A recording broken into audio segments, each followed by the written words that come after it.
So you told Google, so you told me. I mean, this is one part of data that you actually need to look into. Now, the key thing is, these questions are not just random. When buying a car, when buying a house, when deciding on taking on a job with a company, when deciding to invest in a company, your questions, they follow a pattern, a journey. You can segment or aggregate these questions into different phases. So for a car buyer journey, you start with questions around, okay, which kind of car do I need? Which car is best for me? Then maybe, is this one right for me? You have a limited set of a couple of options. You're looking into those. Then can I afford it? After that, where should I buy it? And in the end, am I getting a deal? So coming from thousands of questions to aggregate that into a journey with different stages and key overarching questions in those phases, that's where you get the insights. And then based on these insights, you can translate what kind of content do you need? What kind of problems do you need to address with your content? And also, what kind of channels do you need to be on to provide the answers to people looking into these questions? Now, every decision is a journey. This does not apply only to buying a car. It's really everything. Every kind of decision you need to take is a journey. And this might sound very simple, but it's not. A lot of communication people I know, they're still assuming I put my message out there, it's factual, it's right, it's well written, people will see it, and then they will act upon it. They don't. It's a journey. It will trigger questions. It will trigger more questions. They will see other information not coming from you. How is this shaping this journey? Looking into this and trying to start manage this. This is what you need to do, and this is what CommTech enables you to do. So every kind of question or every kind of decision is a journey. Whether you're looking into a divorce, like these are questions that people in the UK were looking for on Google when they informed themselves about Brexit, maybe a bit too late. Or you're trying to cope with a diagnosis. These are questions that people in the US have about diabetes. Every kind of question. Even internal things like speaking positively about my company, take more risks and learn from mistakes, learn how to give and receive feedback. Every kind of decision is a journey. Good. Now, let's think about this for a moment. When every decision is a journey, you need to shape this journey to actually shape the outcome. Now, the question is how you do this. And I think there's a couple of key points here to take away.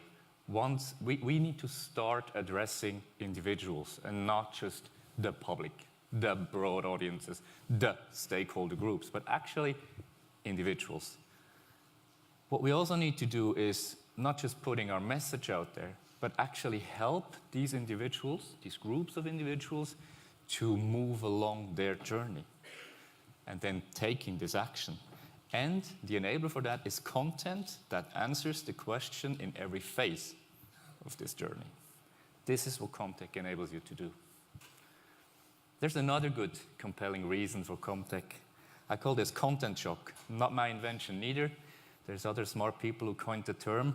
But let's face it, we are in a time where the economics for our profession, the economics for content, is really bad. There's just too much stuff out there.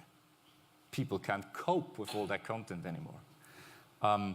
So what do we need to do? We need to be smarter about content, so content that really, really answers the pressing questions, and we need to be smarter about distributing that content, not just putting it out there to everyone, but to those people who really care, who ask those questions.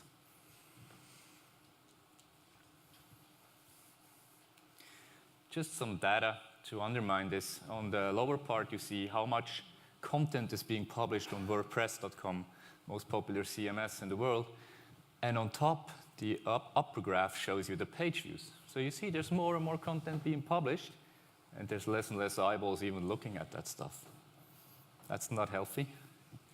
The other thing is this is happening on different platforms. This is Facebook pages, top 20,000 Facebook pages, and how much content they push out, publish. And the lower graph shows you the reactions to that content. So more content, less reactions. There's a gap opening up.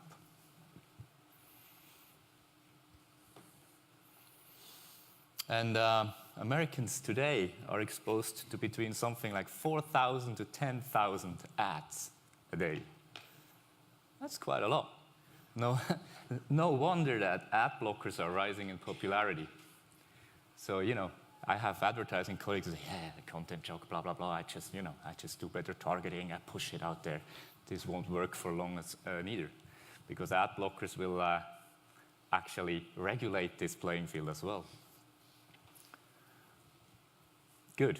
So, you are investing in content creation. I'd say it's harder to reach your audience than ever, and creating more content, putting it on more channels won't solve the problem, but it actually amplifies it. Now here, CommTech is really the answer. CommTech is a way to make your communications more impactful again. So, this is why CommTech really matters. Let's look at how a CommTech team works. And this is really just about telling you how we do work in my team. We are 20 people right now. I'm looking into hiring 12 new people this year. And there's like 10 rules that we work by. One thing is this notion of this journey. I heard the word journey a lot of times yesterday. But journey, as I just described it, as a process that people go through to come to a decision, to make an action. This model here has been developed by Kalschnik, a guy actually working for Google. It simplifies this process and puts it into 4 stages. So in the C stage, people per definition are open to see a message, your brand, a product. In the think stage, they start to research into that. They start to actually Google, compare, read, try to get informed. In the do stage, they want to make a decision. Now they're comparing a couple of options. And in the care stage, they actually did the decision and they want to keep peace of mind. So let's play this through with the auto-buying journey again. So the audience for the C stage could be people driving cars. So people below 18, not having a driving license, might not be your best audience if you try to sell a car. Their journey, or what's shaping their journey, they see ads somewhere out there. They read an article, an earned one. They stumble upon a video in a social feed. They see a friend with a new car, and he's bragging about how great this car is. In the think stage, these are the people driving cars thinking that they might need a new one. Their journey, or where they are being influenced now, is they start Googling. They search and watch YouTube videos. YouTube is key for buying a car. Visit car portals, read reviews on online sites and blogs. Then in the do phase, people driving cars thinking they might need a new one now. They want to decide now. They have the options on the table. And their journey is being driven by even more specific searches on Google, visiting dealer sites, visit brand sites, visit price comparison sites, and they request quotes and maybe book test drives. Once they bought a car, people who bought from you, they get emails from the dealers or the brand sites. They follow the dealer on social media. They are in touch with customer service. So why am I listing this? These are the touch points where your communication needs to follow the journey and where you can shape the journey. It changes. So media relation and advertising on top works perfectly. But then you need to change and adapt the mix following through the journey. So everything we do is following this journey model. Our rule number 2 for all communication initiatives, not only advertising campaign, public voting campaigns, employer branding campaigns, we are calibrating the campaign according to this model. So we define the audiences according to it. We define the targeting according to it. We define the objectives according to it, the messaging, the channels, and the KPIs. And we use data to identify where people are in their journey. We cannot just guess this. So making this example again, for the C phase, we're using demographic data, interest data, and custom data. Custom data means you might have a CRM with people that already indicated that they're interested in something or not. In the think phase, we're leveraging search data, interest data again, ad engagement data, on-site engagement. On-site engagement means when you're looking into what people do on your websites and you analyze the patterns depending on what they visited and what they don't, where they dropped out, you get an idea on where they potentially are in their journey. In the do phase, more search data, on-site product-related content engagement, etc., etc. So the data you look at changes as well, depending on where in this journey you are. To really leverage all data that you can, we kind of mix currently 3 different data sources. On one hand side, obviously, the data coming from the big platforms, Google, Facebook, LinkedIn, Amazon, Twitter, etc. Then obviously the client ecosystem data, that is all the CRM data, the website analytics, app analytics, if they have e-commerce stores, that data, etc. And then data brokers, giving you additional data, maybe also market data that you don't have, data about how your competition is going about a specific journey, etc. It's about mixing these data points to create the best possible insights. And one key thing here, we pay to play. I think all communications online, if you don't have paid media budget, even though you're doing employer branding, you're doing even a press push, apply some paid media budget. Otherwise, it's probably a waste of time, resources, and money, and you'll reach just some people, but certainly not the ones you want. And when doing so, you get a lot of interesting targeting options. So I don't know how familiar you are with the targeting options on Facebook. This is what you see on screen. Basically, you have different layers, possibilities on how you can target. You can target based on demography options, age, gender, where they live, etc. Then based on interests, what kind of sites do they visit, what kind of apps do they use, etc. Custom audiences, that is, how did they engage with my website, my apps, etc. And behaviors, so people that commute, for example, that always travel between the 2 same cities. Mixing this data really helps you to get to the right people at the right stage. We optimize our content, and we don't just do that, but yeah, we're good writers, you know, we're PR professionals, we're content professionals, we know how to do that stuff. We use the data and we use tools that really help you do the best content. This tool here is something, we introduced it like 6-7 months ago, and it helps every seasoned PR professional to finally write SEO optimized. And SEO optimized, I actually hate the term SEO because we're not optimizing for a search engine, we're optimizing for user questions. But what this does is, in the end, I have an SEO specialist looking into the key questions that people have based on what they search for on Google. I define this SEO briefing on here, and then people write in this mask. It's a browser-based thing, and they get a guidance. On the left-hand side, they see what kind of keywords do I need to sprinkle into my text. You see what kind of content length you should have. You get an instant feedback based on changing a headline, changing the length of the article. You get a content score. That's the key score on top right there with 93% for this article, which is pretty good. You also, if you scroll down, you get very specific long-tail questions. So these questions, you should answer them. You also get a topical map of how this topic is connected to other topics that you might want to cover in your article as well. This is something that we started introducing even to very classic people that are just doing press releases. So they're optimizing their press releases now. And it works. We have that in banks now, we have it in healthcare companies, and people love it because for the first time, they actually get it and they feel they own it. They were visiting like workshops where they got to hear the principles about SEO, and then back at the word writing, it was lost. And this helps to really get people to actually optimize for questions. And we use tools for smart content distribution. If you actually execute this journey distribution model, you cannot do that manually. You need to automate. And there's tools to do that. So this is just showing a screenshot from one of the tools that we're using where you can define triggers and actions. So you could say on the very left, if someone on my website is filling out this form, what happens next? Oh, he's getting this email. If he opens or she opens, then he gets into this audience on Facebook ads or Google ads. And if he clicks or she clicks, then he gets this next action item. So you can actually automate the content distribution across this journey. Now the thing is, you don't get this right from start. You start with 1 or 2 journeys, and then you test, and you iterate, and you optimize. I think this is a key thing. There is not the perfect journey. You will never find that. But you try to come as close and iterate and optimize as much as you can. And you need tools to do that. Manually, it's not doable. And we track along the journey. So we measure and we test.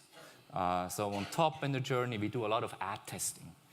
Both on the Google ecosystem, on the Facebook ecosystem. You can do split testing, dynamic creative testing. That basically means you're not putting out there one ad with one key message or one post with one key message, and you just let it go. But we just recently did a campaign around the sponsoring of a big bank. We had 2,500 different ad variations out there.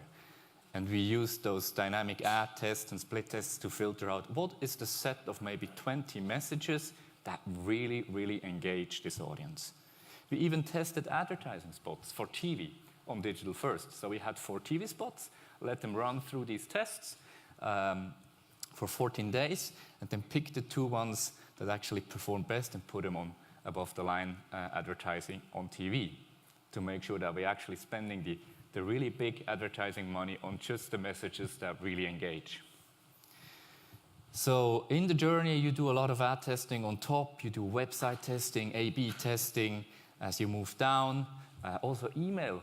If you have an email system, start experimenting with A/B testing. What is the subject line? What is the structure of your email that you're sending out? You can always optimize. And one thing that sounds easy, but is not. Communication people identify themselves as having this talent of, yeah, I know how this message needs to be formulated, how it needs to be written. But we found tremendous success in not knowing, but testing. And not sticking with a message, just we agreed this is our messaging, these are our key terms, but actually try different versions. So this here is a little test for PostFinance. It's the biggest retail bank in Switzerland. They're serving half of the population, and we're doing a big content marketing initiative for them. So what we're basically doing is helping the Swiss people to get more literacy about what I can do with my money. And here we tested, does an ad focused on security? Investing is not as risky as you think, but there's ways to make it secure. Is that triggering more heavily engagement and click-throughs than something on convenience? More on the notion of it's not that hard, we make it easy for you. The security thing triggered much more. So we had 96% uplift in conversion there. So not assuming that you know how to word it, how to put it out there, but actually test it. And this goes into a field that I'm actually looking into hiring more people, and that is behavioral science. Because what you know now, today, based on neuroscience, etc., and behavioral science, most of the decision-making is not happening on your rational side, but actually on your emotional side. So when you know this, you need to start testing different emotional triggers. So one concept there is cognitive biases. There's a well-documented array of cognitive biases, and if you start experimenting around these, you'll see a lot more impact in your communication. And the thing is, one cognitive bias might work for one part of your audience, not for the other. So it's not the thing the one thing to do for all your stakeholders, all your audiences, but again, going more granular, finding out what sticks with what segment of your group. Good. This is basically, at a glance, what we do in our team. We leverage better data, tools, and frameworks to ask more questions, smarter questions, thus create and test better content, deliver better content distribution, leading to measurable better outcomes at every stage in the decision-making journey. How I built this team? A little bit of a, this is almost emotional. I started in 2013, and my discussion with my boss back then was, do you want a team from the beginning? And I said, no, please not. I had this vision, and my thesis was that it's probably going to be easier if I just pitch new clients, and from the day one, they get to hear this integrated concept, and not going to all clients that were buying media relation, crisis communication, and trying to sell them additional way of doing communication. So for the first month, I only did new biz pitches, and I kind of won a couple of assignments, so that enabled me to hire the first 3 people. We did some proof of concepting, first little campaigns, then we scaled up, and right now we're at a point where we are starting to, again, specialize and scale. I'm looking into hiring 12 people now, a lot more behavioral people. We're also looking into people from fields like architecture.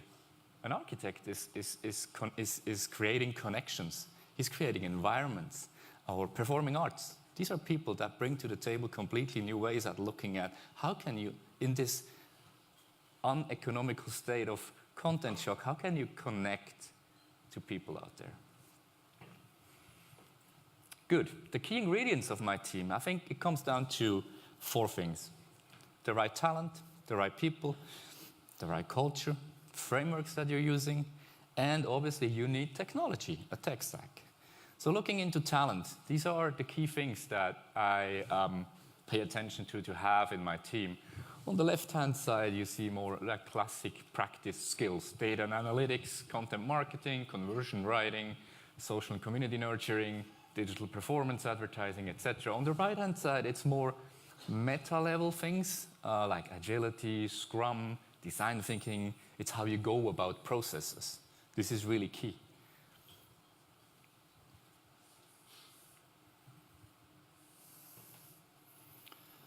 And then talking about culture, these are a couple of values that we introduced at Farner 3 years ago. And at start, this agency is 66 years old.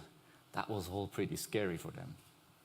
Right now, they're all really embracing it, and it really helps. And maybe just picking on a couple of those, courageous, what does that mean? For us, people in our agency, for decades, they've been known to have the answer, to be the expert. We made them ask more questions and also say, I don't know. But you know what? I have 5 questions that we're going to test. I have a lot of RFPs where in the content marketing field, banks are asking me and my team to come up with an editorial strategy for the next 3 years. We go back in and say, we have one for 3 months, and then we have 20 questions that we're going to test. And we're actually winning the pitches this way. So courageous also means really going about your profession in a new way. Curious. If you're not curious to learn new things, test new options, processes, tools, etc., you're not getting there. So you need to foster a culture of being curious. Frameworks. There's thousands of frameworks. We kind of try to boil it down to 3 things that everyone in our agency needs to know. One is this concept of the journey that I talked about a lot now. Another one is how we go about content marketing or content creation, where I have the feeling a lot of companies are doing content production, like stitching different ad hoc messages and content pieces together. What we try to do is looking at creating a content system that lives for at least 12 months in terms of strategy and thinking, but iterate along the way. So we have this story wheel, as we call it, defining broader themes, and then based on this, boiling it down to who are the protagonists, what are the formats, what are the storylines, etc. And not just start with great ideas for articles and blog posts, what I see a lot of businesses still doing. And the other thing is the process aspect, where we're really following this process of starting with insights first, going into idea creation, then content creation, optimization, then distribution, and then again tracking and optimization. And this is a never-ending kind of thing. So for our biggest content marketing initiatives, let's say that the part of content creation actually goes down after a while. It's a lot about content management, optimization, and getting the most out of those assets that you created. I do have the feeling that a lot of companies are investing. Content is expensive. Then you put it out there, and once it's out there, it's just rotting. A good piece, a good white paper, a good article if you constantly work on it, this can be a really valuable asset, but you need to be working it. And just looking into technology, we have a pretty lean tech stack at the moment. Basically, if I cluster this into 3 buckets, we have technology that helps us getting better insights. Where are the people in the journey? What are their key questions, etc. Distribution technology and optimization technology.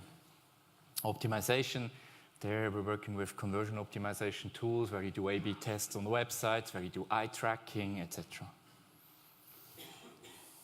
So this is about the tech stack. 2 examples when you work it this way, what it can do. This is a very recent campaign. In fact, we just ended it 2 weeks ago, and I'm really proud of it because here we actually saved lives. So this was for a Swiss organization that has the mandate from the state to have at all times a guaranteed database of blood stem cell donators. And regular blood donation is pretty easy. You know, you go there 5 minutes, 10 minutes, you get a sandwich and you're done. But donating blood stem cells is a bit harder. It takes you 3 days and you're really, you're not back to work within 2 days.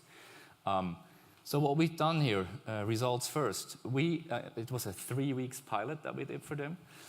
We won 1,082 donators with an average spend per new donator of €9 ad spend, which is an amazing cost per conversion compared to what they've done in the past. And how we did it, first we looked at all their data that they had. The website had a lot of traffic. They already had a lot of people starting the registration process but abandoning it. They had quite a good social media presence, a lot of data coming from there. They've done some advertising campaigns online, so we could look into those audiences, etc. as well. So we've done the analysis. We've seen that the website that they used to get people to actually fill in the form and get into the database had huge problems. So we developed a completely new landing page where we also, again, with the journey model, we first really needed to emotionally boost the problem. Why should you actually donate this? And there we were mainly playing with leukemia, which is the key driver of something that people know it's a really bad thing to have, and there's only this blood stem cell donation that can help. Then we defined targeting audiences. We defined a 4-step message journey. We did ad testing, split testing, dynamic testing. We did website session recording and conversion optimization. So we tracked where do people click, where do they don't, where do they fall out of the website, etc. We optimized. We even added a little web chat bot to ask them if they have trouble with or remaining questions to get more insights, what's hindering them from actually becoming a donator. And through the combination of all these things, that's basically what brought us to this result. And that's the nice thing. Once you are iterated through this process, once you get first conversions, you can build lookalike audiences based on the ones who converted, and you get new relevant audience on your site again, and they will convert even faster. So that is a case I'm really proud of. And what we're now doing with the client or the organization here, this is really an NGO, we're shifting heavily their whole marketing budget, looking into how can we completely set your marketing department up in a new way. Another case, this is showing the results on the different journey stages, and I think this is really showing how that works in the end. That's what I said, not everyone has the same journey. Some people might see a message from the C stage and already convert. You see that on top? Some 237 people, they only seen 1-2 messages on the very top, and they already registered. That's fine. But if you take people by the hand and take them through this journey, the more and more people will convert. And that is just proving the model. Another case, just quickly going to talk about is public votes. In Switzerland, we do a lot of public votes on big topics. And public voting campaigns in Switzerland are still very traditional. So there's a lot of out-of-home billboards. Basically, that's where the money goes.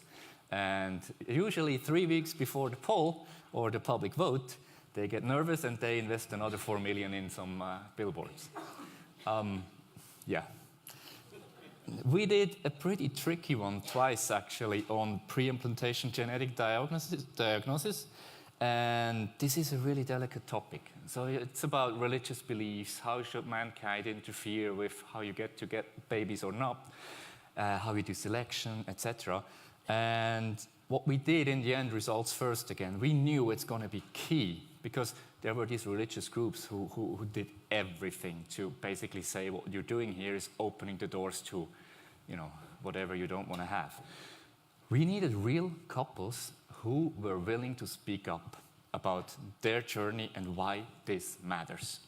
And basically, we've built a campaign or a communication initiative pairing PR and digital marketing to do just that. We basically created a big filter. So taking you through this,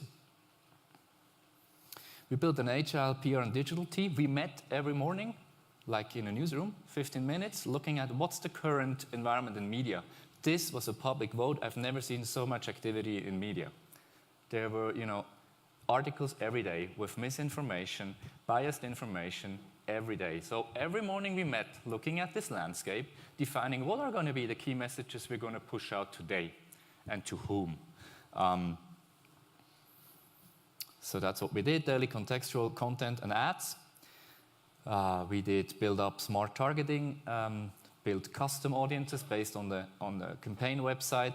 The campaign website in itself was a filter. So it was structured to identify, based on the different sections on the website, how deep into the topic might these people already be.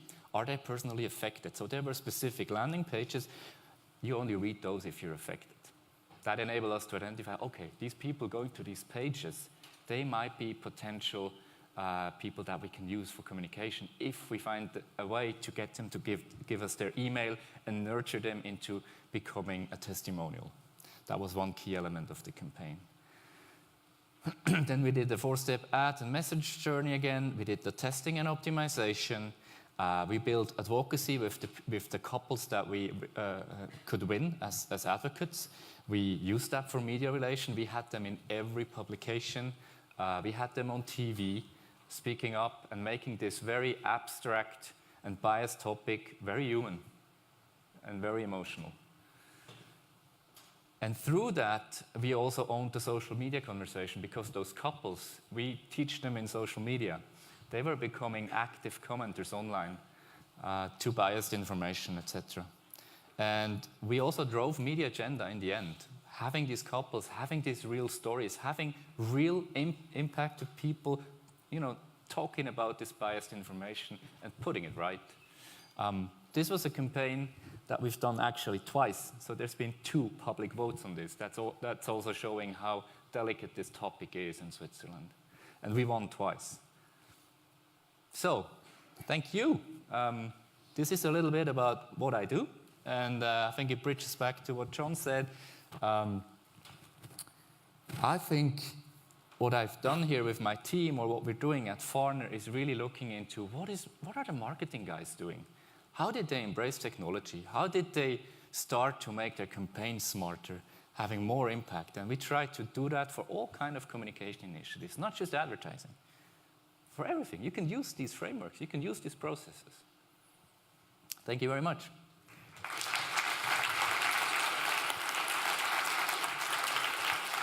So, before going into Q&A, we have some more polls that we want to do. Yes, so we have ample time, I think, to get to your questions. I trust you have several, but we do want to take the poll. The first is going to ask you to where are you in the progression path? And rather than show you the chart again, let me just verbalize, roughly speaking, the 3.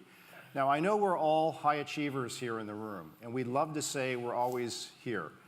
The intent of this is simply to try to gauge where you actually are, mostly. So even if you're doing something out on the fringy edges, we want to know where mostly you and your teams are today. So what is practitioner? If you are mostly doing digital content creation and you're publishing or broadcasting or posting that content on your own websites and on social channels, and you're using KPIs like measuring downloads and shares and retweets and likes and followers, and you're listening to social conversations, you are mostly in the practitioner stage. Do not feel bad about that, right? One way of thinking about that is if you're using a metaphor of a newsroom or a content team or a studio or a social listening mission control center, you are mostly in practitioner. It's fine. Next is professional. This is where Daniel uses terms like design the journey. Now, I know we love to say everything's a journey, but no, design the journey based on those touch points. You're now tailoring content for each touch point. You're now not just hoping people come to your content. You're using data, you're spending a little money perhaps, to target based on the behavior of people, like through search. Your team is now agile, either lower or uppercase, meaning that iteration and testing and improvement. Now the KPIs are not content KPIs of likes, shares, views. Now the KPIs are, notice the vocabulary, conversion, click-through, abandonment rates, progression, true KPIs. If that's mostly what you're doing, you can say you're in the professional stage. Pacesetter, here's a test. Daniel mentioned 2,500 variations of the same piece of content automatically being generated and tested. If you're doing automated variations of content, smart distribution that's automated, if your teams are using all kinds of data, remember that chart with 3 different kinds of data that's being intermixed to fuel truly agile, capital A, then you can say, yes, we are mostly in the pacesetter stage. So with that, keep voting, and we'll give that a second.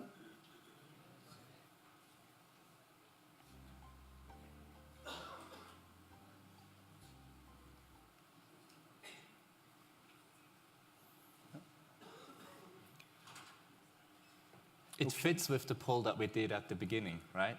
What are you investing in? So it was mainly about content creation, and that's actually exactly on this maturity model where you are when you're a practitioner. Yeah. So I think we have a few other questions, and then we'll get to open Q&A. So is there another poll that we want to go to? Yes, we do have another one. Here it is. Yes. If CommTech could support any of the following, what are your key priorities, your top priorities? Please vote in the app.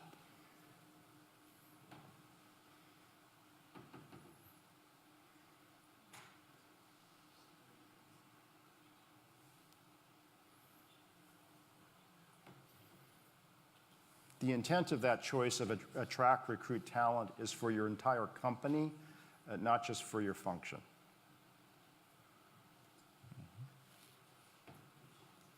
So let's look into the results for this.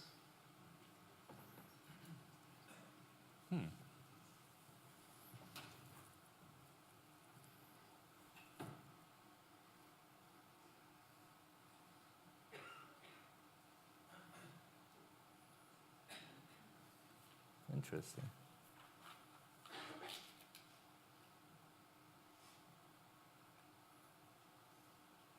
What I find very interesting is that support sales of product services is on top, and in every discussion that I followed yesterday, okay, are we now in marketing or are we in PR? This is a marketing goal, and you always say you don't want to be marketers. I mean, that's what strikes me here. I'm going to be silent on that one. I share your surprise and observation. And I coach Daniel for over and over again. Please don't come across like a marketing person, because my colleagues will leave the room and say, there we go, we're being taken over by marketing. Or maybe it's the other way around. Yes. Is there another question? There's a last one. Let's do that one and then open up for Q&A. So, what is your greatest impediment to building CommTech? Please vote. By management support, that could mean my management doesn't think it's important, therefore if I do it, they're saying, what are you doing? It could be they're not giving me sufficient budget. If you need to have a little more budget to do it.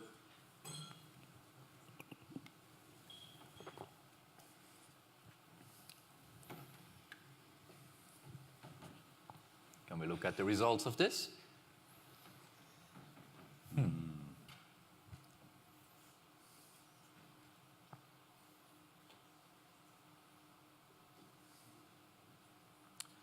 The 1% will talk later. Yeah, exactly. We'll talk later. Yeah, interesting to see that that person didn't leave the room. Okay. Any other polls, or is that it? I can just mirror skills and talent is really the hard thing to do. One thing I always say when people ask me how I build my team, I never use any job platforms out there. I don't. It's all personal networking, and I have 2 dates a week, usually a lunch date, just meeting talent, potential talent, finding out if they're good, if they're hungry, if they want to, if they share this vision.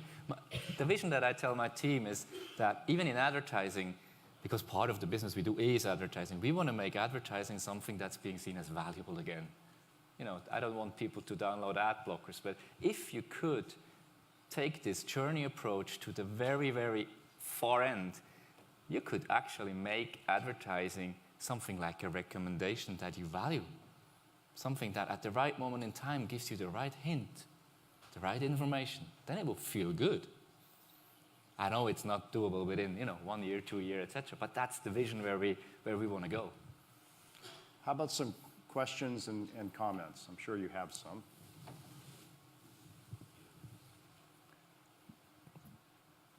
Hi, Rebecca Katz from Vanguard. One of the struggles I had in answering some of those polls, our marketing teams are quite sophisticated in this. We have great fractional attribution for advertising, we do journey mapping, but they would say to corporate communications, we own the client, hands off, you own everybody else, journalists, regulators, politicians. So how do you think about the impact of this on organizational constructs where we're a bit siloed? And how have you actually seen this work for other types of stakeholders, not just the client where you can see the cash register ring? I think the key thing here is to see, or for us, the discussions, we had this in our agency too, and we have it with our clients. The fact is, your stakeholders, they have one journey they're going through, and they don't care if that content or that touch point is owned by marketing or corporate. They don't care. So if you take this model of the journey seriously, you need to work together to actually shape this journey. Otherwise, you're going to get clustered pieces of content, and you're going to create disparate perceptions of your company, because the marketing team is going to do stuff, the corporate team is going to do stuff. I know it's hard, but in the end, what helped us is doing pilots. So don't go about this with, let's do that big thing, build this new newsroom and shuffle people around. What we try to do is do small pilots to get a first success experience. That's what helped us quite a lot. But it's a challenge, I know. Hi, Rob Melstein from Charter. That was really great presentation. I have a bunch of questions. I'm going to ask the one that I think is going to actually be the most controversial for the room. From strictly a CommTech standpoint, a lot of us in here, in fact, most of us probably subscribe to a PR Newswire or a Business Wire, and our management love to see us on the Wall Street Journal, the New York Times, if it's for a good reason, right? And say, hey, look here, look here.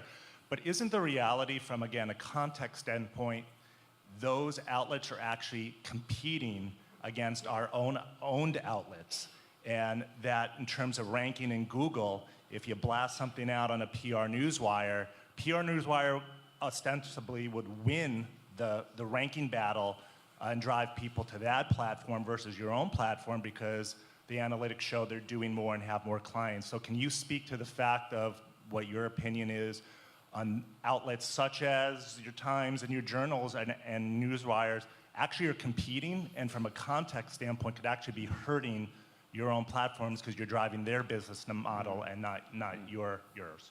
Really good question. What we try to get our people to think is that these outlets are not there anymore to create the contact. actually, to distribute the content, but they create relevancy. Still, it's better if someone else talks about you than if you do it on your own channel and talk about yourself.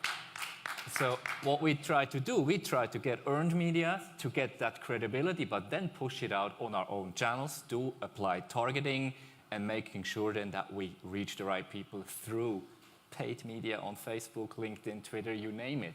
But we're using the articles that we generated to say, hey, them talk about us. That gives you credibility. I think that's what earned media is mainly about today, to win that signal of credibility. I would just add there that marketers often say, you communications folks are fantastic at top of funnel stuff, and we celebrate the media hit, and we stop there.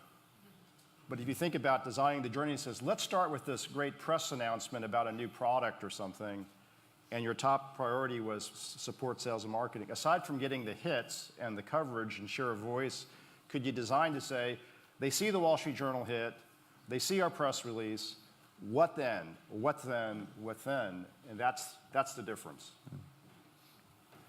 Hi, Tarsis Lopez, Stellus Pharmaceuticals.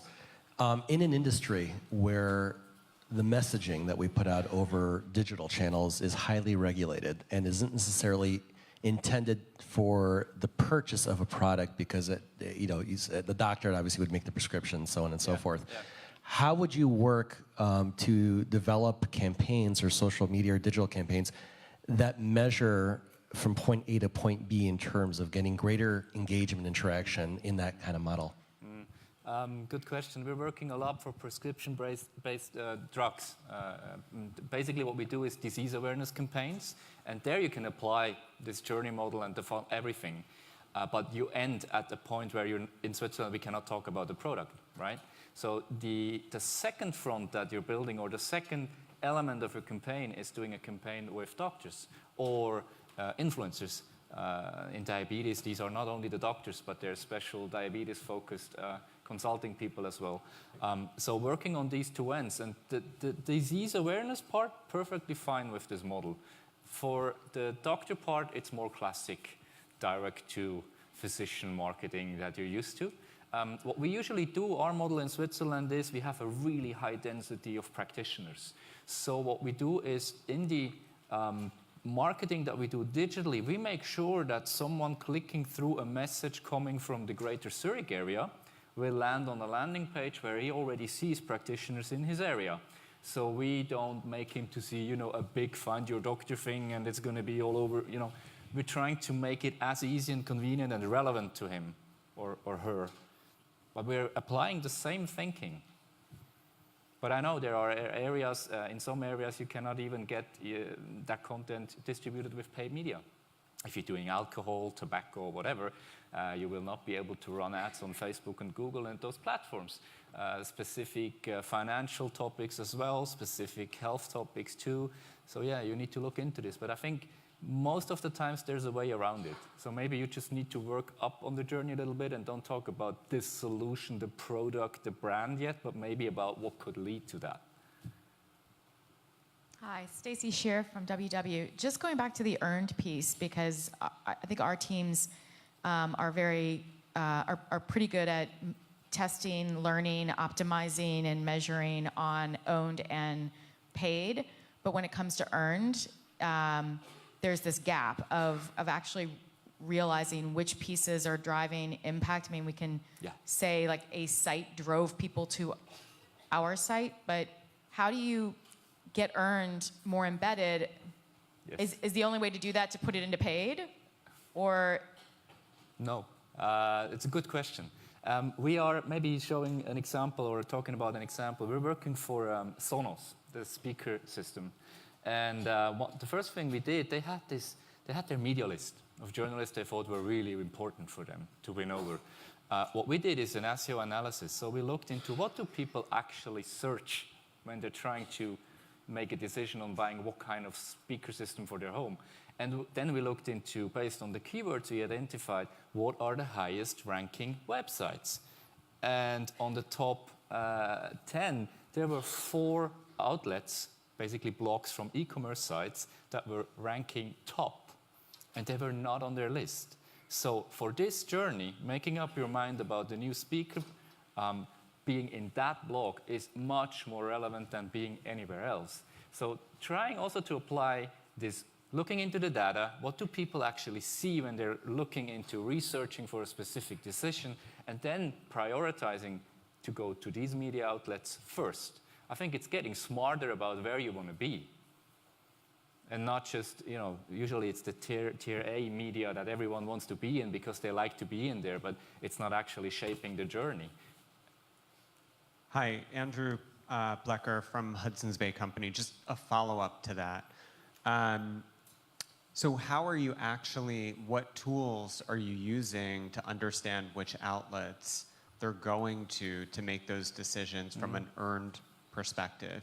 And that's part one. Part two is understand that from a brand PR or communications perspective, but what about a corporate communications perspective? So if you have a parent company and you're trying to build reputation for that parent company, not among consumers who are making a purchase decision, but among the investment community, among the business community, or vendors.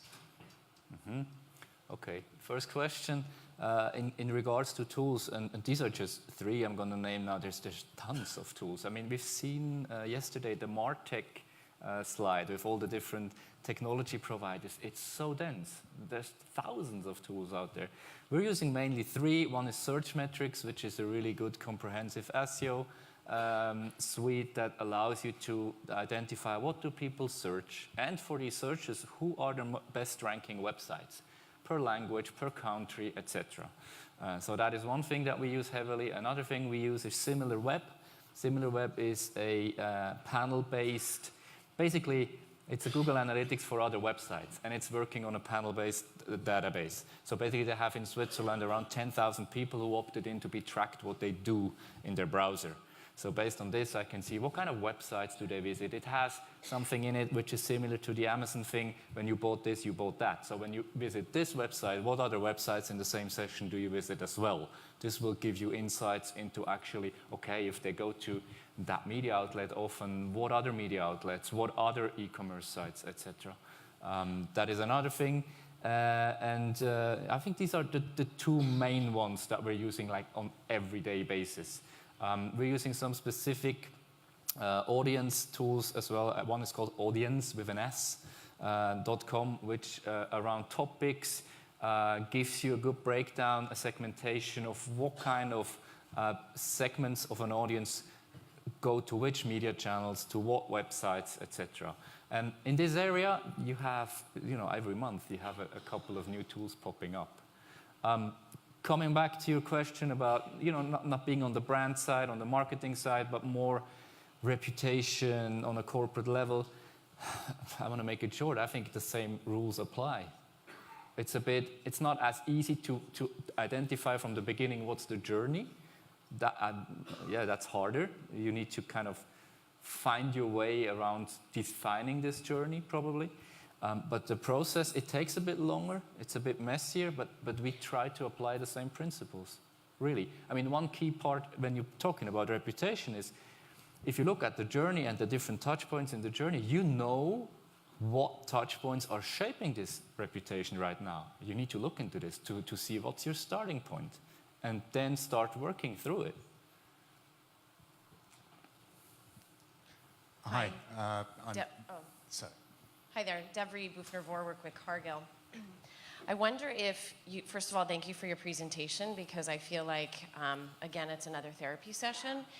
And my question is, have you done any benchmarking on reasonable costs? And I know that's a loaded question, but as we are all expected to be business leaders in the company, and as these companies are facing disruption, in particular ours, we're looking at driving $1.5 billion of not just cutting costs, restructuring costs out of the system.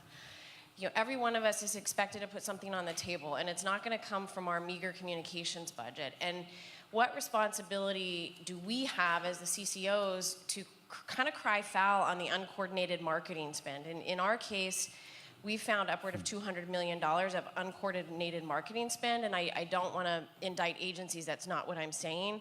But when you get to a point where you're finding that you have 3,500 agencies picking off your businesses in an uncoordinated way so that we're having to communicate against ourselves, what guidance do you have so that we don't look like we're going with a hat in hand saying we need money to do this, as opposed to saying we actually have a viable business solution that's going to restructure the costs and get us what we're going for? And then you said, in your case, you experienced that it may result in the actual restructuring of the MarComs. Yeah. Can you talk about that? Are we really just headed for the grand merger between MarComs and CommTech? Yes, good question. Those clients we work with the longest and that we've done most of pilots and testing and iterating this model, they actually starting to merge marketing and corp comms and media relation. So they try to bring that together. The budget still sits in marketing. That is not that easy to kind of just switch. But when they are going about planning their budgets, they get to take their corporate colleagues in, their media relation people, because they start to understand that they can help shape this entire journey. Because usually the marketing guys, they can perform very well on top and maybe in the conversion part, but they need more to shape the entire journey. And again, my model there, or our model, is doing pilots and taking these teams on the client side through little pilots where they experience that this creates better outcome. I think this is the starting point. I wouldn't go about defining a big new strategy and reorganization, and this only creates fear and probably, is blocking people to work together. Daniel, we're out of time here, but let me just offer a comment on Devry's question here. And I'm going to link it back to the comment of our colleague who says, management likes media coverage.